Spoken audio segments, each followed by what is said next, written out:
I've worked in hospice long enough to know when not to panic. Patients near the end talk to things we can't see all the time. Dead relatives, children they once knew, sometimes nothing at all. We're trained not to correct them, just redirect, comfort, listen. So when Mrs. Calder started staring past my shoulder during evening meds, I didn't think much of it. At first. "Is he new?" she asked softly. I glanced behind me out of habit. Empty room, beige walls, one chair, IV stand humming. "Who, Mrs. Calder?" I said gently. She squinted.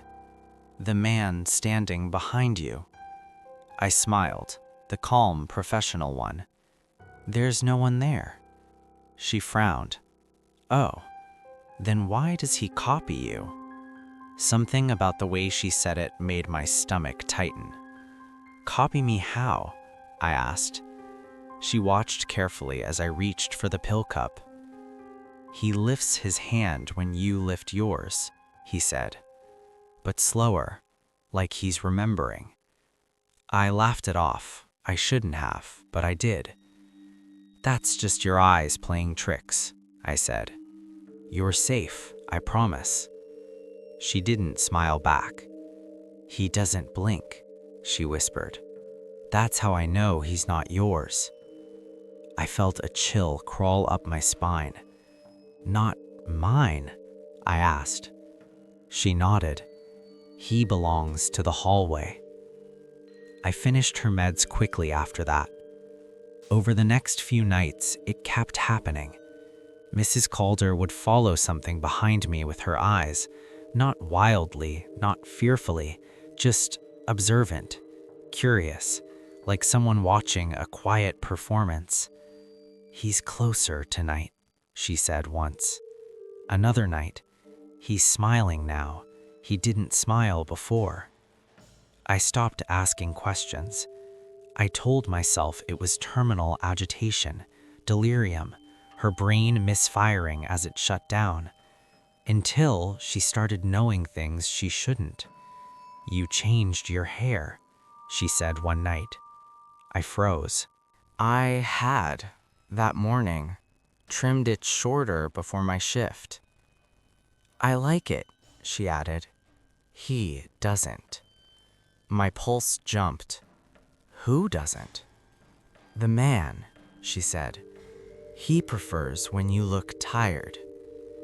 I didn't respond. That night, I went home and stood in front of my bathroom mirror for a long time, blinking, just to be sure. Last night was the worst. Mrs. Calder was weaker, voice thinner, breathing shallow. The room smelled faintly of antiseptic and old flowers. I adjusted her blanket and turned to leave when she spoke again. "He's standing where you usually stand now," she said. I stopped.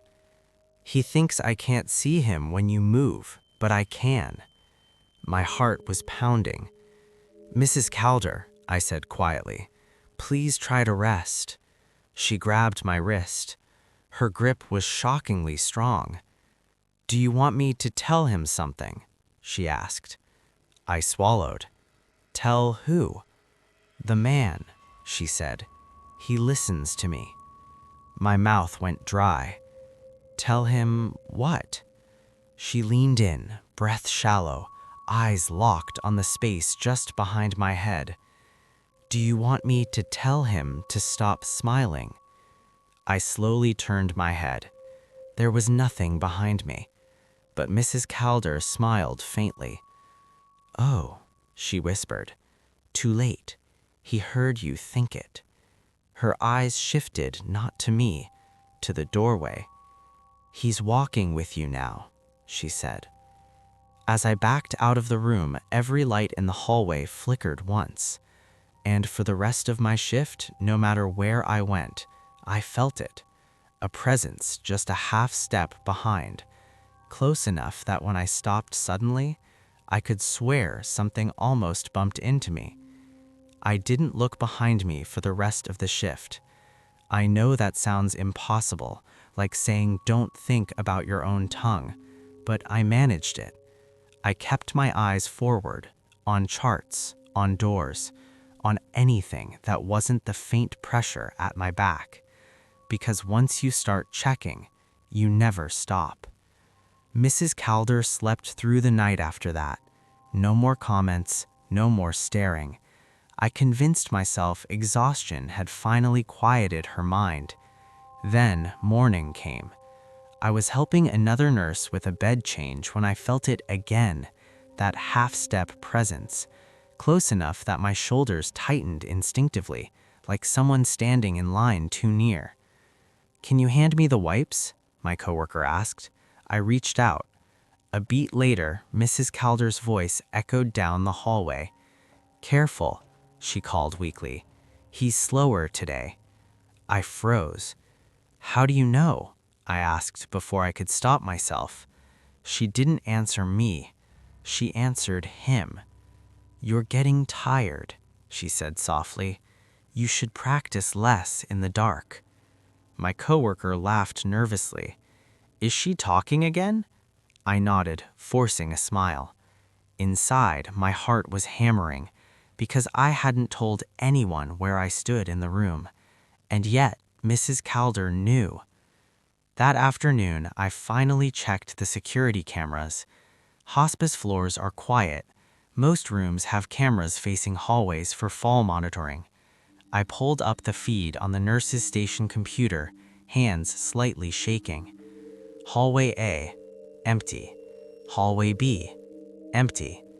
Corner near Mrs. Calder's room. I leaned closer. The camera angle showed me pushing a med cart down the hall from earlier that morning, and behind me, nothing.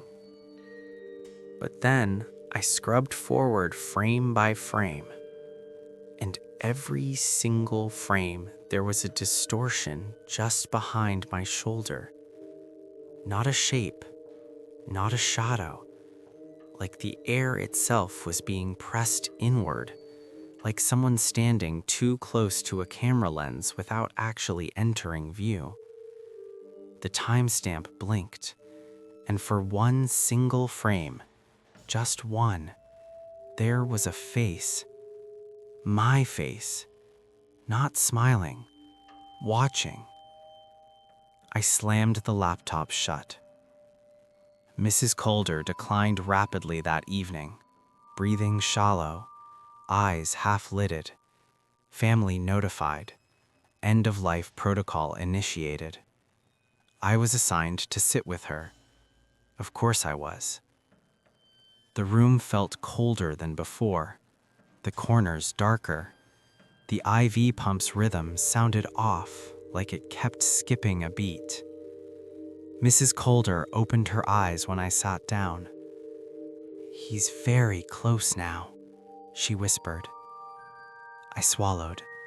"Please don't talk about him." She frowned. "Why not? He's almost finished." "Finished with what?"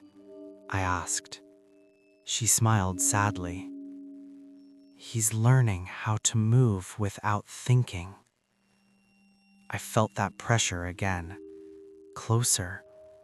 My shoulders stiffened. Mrs. Calder's eyes flicked between my face and the space just behind it. "He's copying your breathing now," she said. "That's new." I forced myself to breathe slowly. Her lips trembled. "Oh, he likes that. Makes it easier." My hands were slick with sweat. "Mrs. Calder," I said carefully, "when did you first see him?" She closed her eyes, thinking. "Before you, before this building. He waits in places where people are almost done." A pause. "He usually leaves with someone else." My heart thudded. "Leaves how?" Her eyes opened again, sharp, clear. For the first time since I'd met her, She looked completely lucid.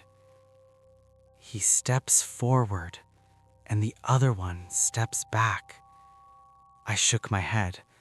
No. She reached out, not to me, behind me, and smiled gently.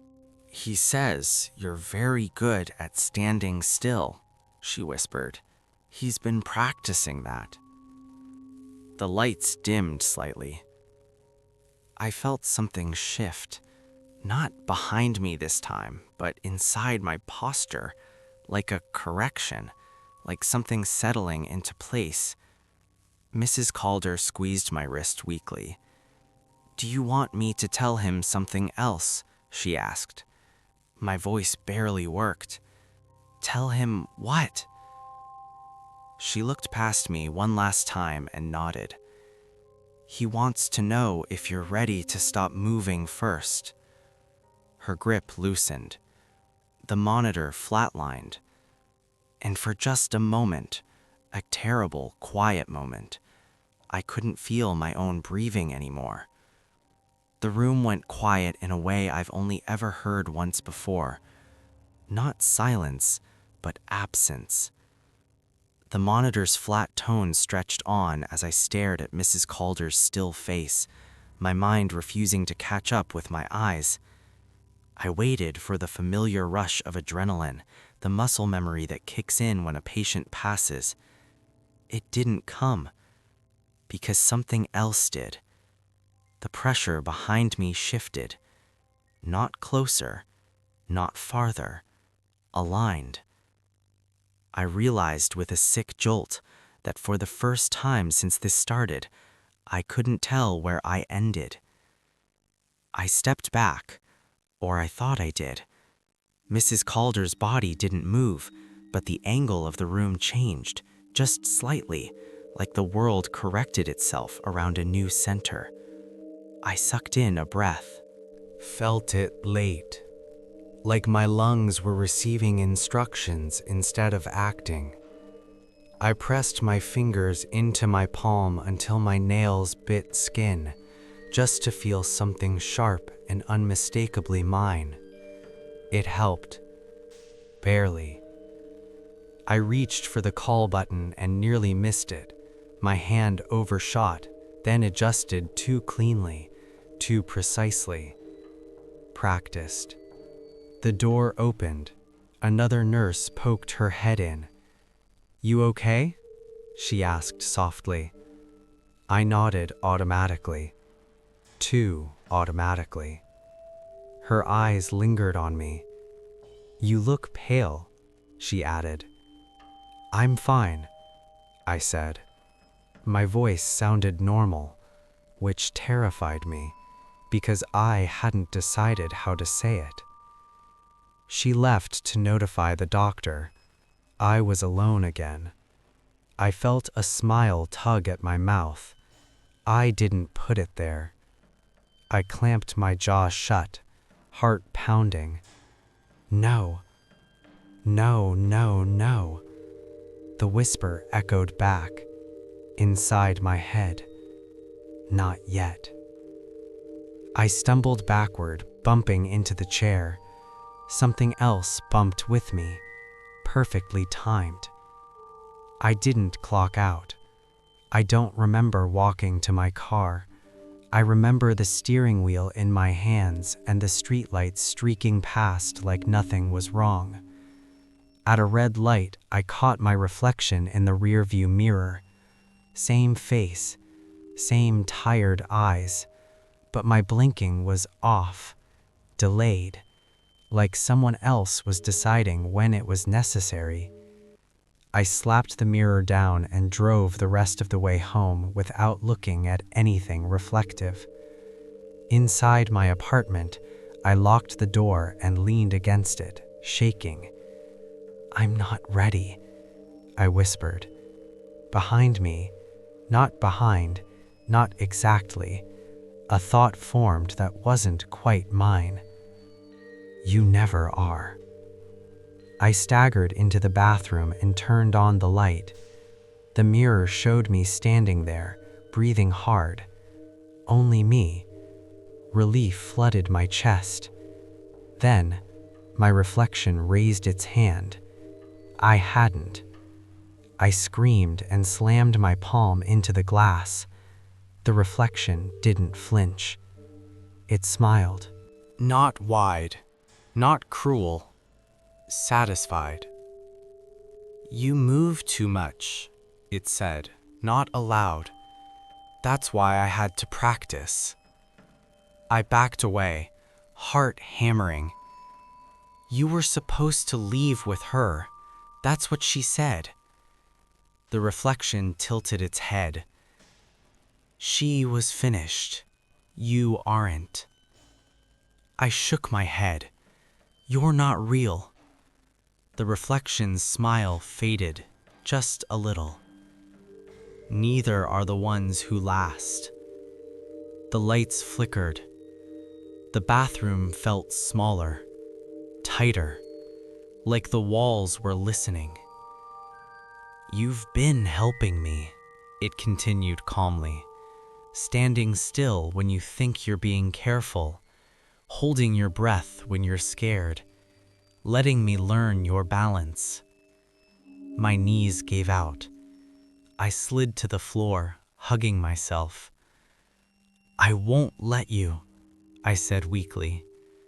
The reflection crouched too, perfectly. You already did. A knock sounded at my apartment door. 3 soft taps. I froze. The reflection looked toward the sound, then back at me, smiling again. That's for you. The knocking came again, and from the hallway, in my own voice, someone called, Hey, you forgot to sign out. My phone buzzed in my pocket, a text from work. Can you come back? We think there was a mistake with Mrs. Calder's time of death. I stared at the mirror. The reflection stood, waited, and behind the door, my voice repeated, a little closer now. Don't worry, I'll take care of it. I didn't answer the door. I didn't move. I stayed on the bathroom floor, staring at my reflection as it waited patiently, hands folded the way I do when I'm trying to look calm. Behind the door, my voice sighed. You always freeze at the end. That's okay. I'm better at finishing things. My phone buzzed again. Another text from work. Please respond. The patient isn't behaving normally. My reflection tilted its head. They noticed, it thought, not said. The thought bloomed fully formed in my skull. I pressed my palms to my ears. Get out, I whispered. The reflection's smile softened. I can't. You invited me every time you stood still. A memory surfaced, sharp and unwanted. Standing in doorways at night, pausing in hallways after long shifts, zoning out at mirrors when exhaustion hollowed me out. Stillness. I had given it hours of practice. The knock at the door changed, not louder, closer, like whoever stood outside had leaned in, resting their forehead against the wood. You don't even have to come back, my voice said gently. They don't need 2 of us. They never do. The bathroom light flickered. Once. Twice. On the 3rd flicker, the reflection stepped forward, out of the mirror, onto the tile. The sensation was wrong, like watching depth collapse. It stood where I should have been reflected, solid, breathing, me, but calmer, straighter, complete. I scrambled backward until I hit the tub. No, I sobbed. Please. It crouched in front of me, movements smooth and careful. "You're tired," it said softly. "You've been tired for years. I was made from that."